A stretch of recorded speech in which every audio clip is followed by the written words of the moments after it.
I have high expectations for this eUnited team. These are guys who I think have gotten to come in kind of with middle-of-the-road expectations, Snoopy and Yannick in particular, Hurriwind. But now, with the way that this team is currently formed, this team I expect to be good. Like, I'm not going to be making any excuses for this roster this year. This is one that I know has the talent to perform, and if they don't, I can't think of anything to blame except those guys, because they're in position this year to be a really good team. So the eUnited roster this year, funny enough, eUnited always seems to come out with some sort of, not necessarily roster out of left field, but one that you don't necessarily expect to see.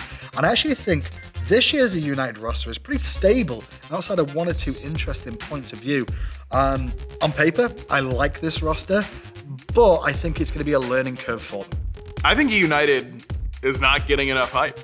I think this team has a ton of potential to be certainly in the top half of the SPL and really be a contender for being number one in the entire league. I think this team has a ton of potential, and I'm excited to see what they're going to do in Season 7.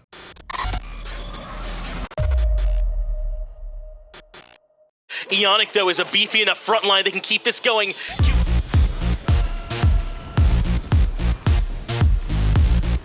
Yannick in support, I think, has the ability to be a real game changer. And we didn't see that as much last year, certainly in the first half on Trifecta. But when the second half came around and he teamed up with Snoopy and the rest of LG, that comfort level was immediately apparent. And I think that playing on this team, he's probably going to be much more comfortable. And his ability to duo lane with Snoopy, I mean, Yannick and Snoopy were the premier duo lane in North America. I know Jeff and Barra fans may think otherwise, but realistically, Snoopy and Yannick were the premier duo lane in the beginning of the game. So I'm excited to see what they can bring. After playing last year and kind of ramping back up, I think he is right back in the groove. I'm expecting Yannick to be able to come in and play at a high level. And remember, Yannick's kind of the last traditional support in a world where Jeff Himla's not in the league anymore. Yannick likes to play the peeling style. He likes to play the backline style support where he's taking care of his team and he lets his solo laner do a lot of that frontline dive initiating type work.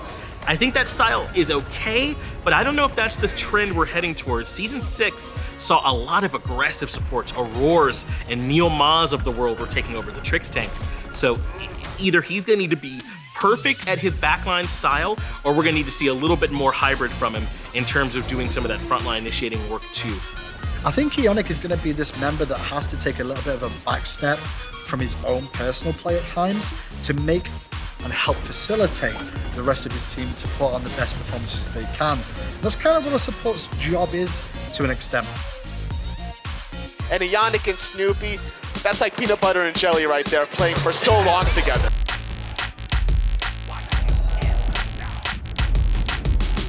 So Snoopy is in a great position, back in the hunter role again, but I really like what Snoopy's going to be able to do this year. He's going to have Yannick alongside him, a long-standing duo partnership that he's had with Yannick for so long will really help him out in this change-up in Season 7. Because this guy is so individually talented, but I feel like since, what was it, the Sword days, that he hasn't really been on a team that you consider a contender.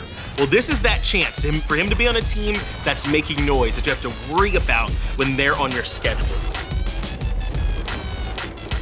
Last year on Armada, dominated the entire North American SML, which was fairly, not exactly the strongest region, but still had good ADCs throughout a lot of the teams. Snoopy cleaned house there, did what he did to Arkil and Rival at MSI, and then joining LG, his and Joshy's, credit to him, flexibility on that LG roster was very, very impressive to me. They could put a bunch of different picks in mid lane for Snoopy and move him over to Hunter. I think that Season 7 is going to be an exciting time to be a part of the doghouse, so to speak. I think Snoopy's poised to have a breakout year. So I expect for Snoopy to make some noise this time, and it's because he just keeps making individual plays. We saw it with Armada last year when he was in the minor league. He's willing to pick pressure picks like the set or aggressive hunters and just push you down in that lane, stifle you in that lane, and then make impactful rotations using his advantages. Sometimes you get your, individual laners ahead and they don't always make the most of it, that's not Snoopy. If you give this guy an advantage at all, he will absolutely punish you for it. And he doesn't shy away from those big moments either.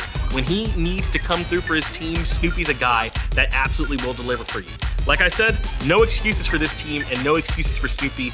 I expect this team to be good, and if not, he's one of the guys that I'm looking at if they're not performing where they're supposed to. And a solo kill from Hurriwind? Popping off. This is Hurriwind's game here, man. And when are we gonna start giving Hurriwind the right level of credit? This guy has been a monster on every team that he has played on. And I think he is in that, like, you know, that top 3 list of mid laners, if not near that very top level. But maybe there's some other things going on behind the scenes that we can't know of for sure. That might be the only area, you know, is he, you know, perfect for every team environment? I'm not so sure, but I think that this is one where he's gonna fit in really well. Snoopy, Yannick, and Scream he's played alongside before too. At least from Snoopy and Yannick, they played together on Memory of Gabe, if you remember that team from way back when. So he's been around the scene for a while. Now, Hurriwind's played last year, he was very much a role player in terms of he didn't really get to be the general and decide on what the decisions of the team are really happening, and maybe was more of a soldier, so to speak. He was just there to fill the spot that the team required him to do. I don't think that was necessarily where Tyler really enjoyed his time the most. I think he does like to be involved in the conversation a little bit more about his god selections and what his duties are going to be on a team. But I think with this squad and the team that he's built around him, with him, I think he could see a little bit more of a change this time around, have a bit more involvement, and I think we might see a bit more of a brighter Hurriwind performance here or there.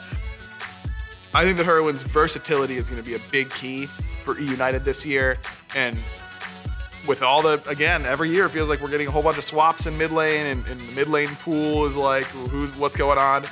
Hurriwind's been a steady guy in that role, and I'd expect him to take the next step this year.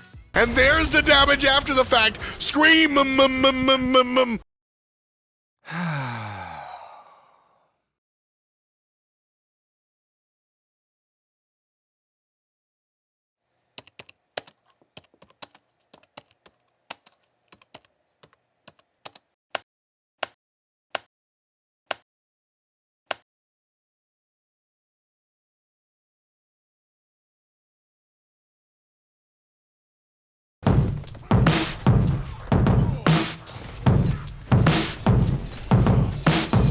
Yeah, we gotta talk about Scream, Verizial, whatever name he wants to go by here. I mean, I think this guy can, honest to goodness, make an argument for being the best jungler in the world when he's playing, you know, on point. And most of the times he is.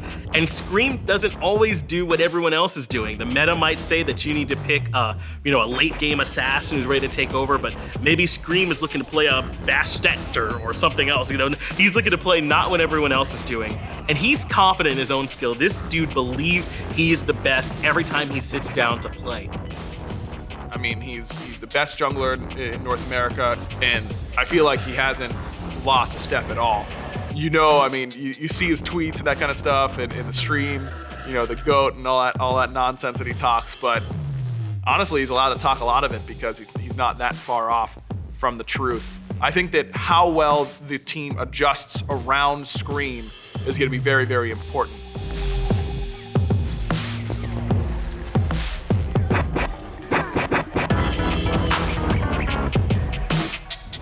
Now, Scream's been around for a minute, and a lot of people have really spoken about his high level of execution in the jungle.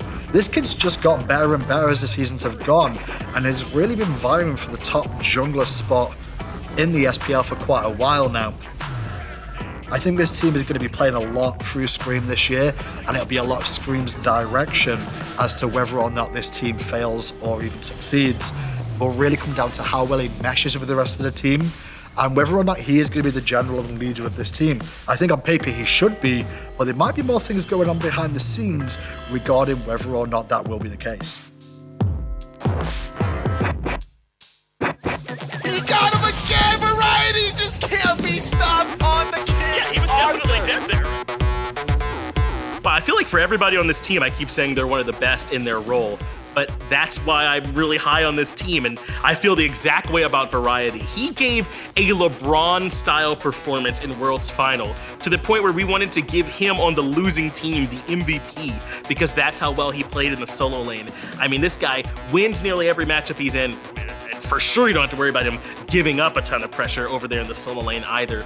He has such a good read of these team fights, of what his moments are, of how to buy pressure, and we talk so much about how the solo laner's job is to dive the back line, but he knows when he needs to come back in, provide a little bit of that peel as well, then get right back on the back line, keep these fights kind of split up.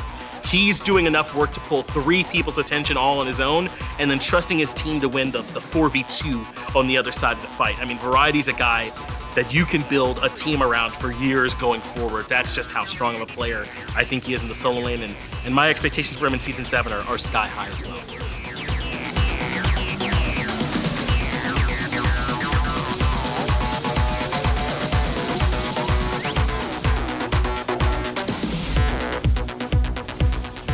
Between Scream and Variety, I think you have the 2 best Achilles players on the planet, and that's exciting. I think that those 2 can work very, very well together.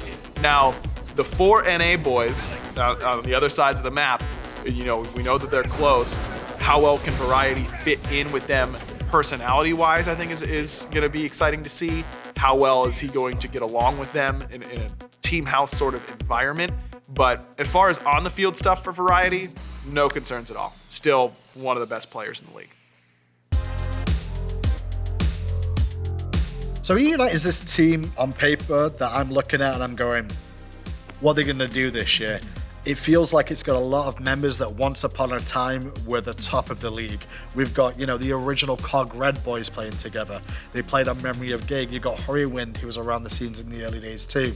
Variety that got to 2 world championships. Great.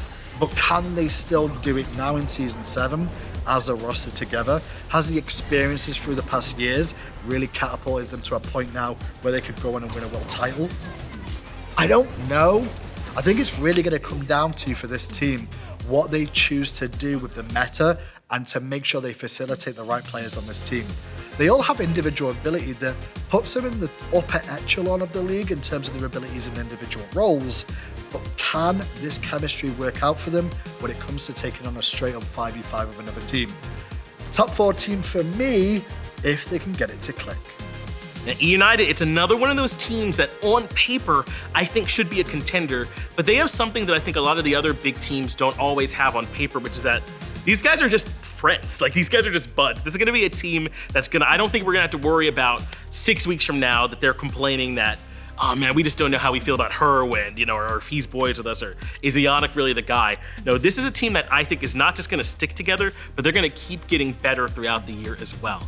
And like I was saying, I'm not gonna be here for any excuses. If this ends up being a 6th place team, I think it's on them, because they've absolutely got the talent to be at the top. So you won't catch me a few months from now saying, oh, give them a little bit more time or something like that. I think this team has a chance to be good right away, and they should be. Going into Season 7, we've got a lot of rosters that people are really excited about, and I'm surprised that we don't see more excitement around this eUnited roster. Last year, we learned pretty convincingly, in my mind, that mechanics and that kind of stuff gets you to the SPL a lot of the times, but it's your ability to mesh with your team, play the play style that you guys all agree on, pick the way that your play style dictates that you need to pick, and all being on the same page at all times is more important than your outright mechanical skill. And I think that knowing the history of this eUnited squad, you know, you've got Snoopy right there with Yannick, that's exciting. I think that Hurriwind has proven to be one of the more flexible players in the league in that mid lane. And you know that, you know, a lot of those guys are close behind the scenes. So I think that the sky's the limit for this eUnited team. I think people should really be talking about this team as a top tier contender for the SPL in Season 7.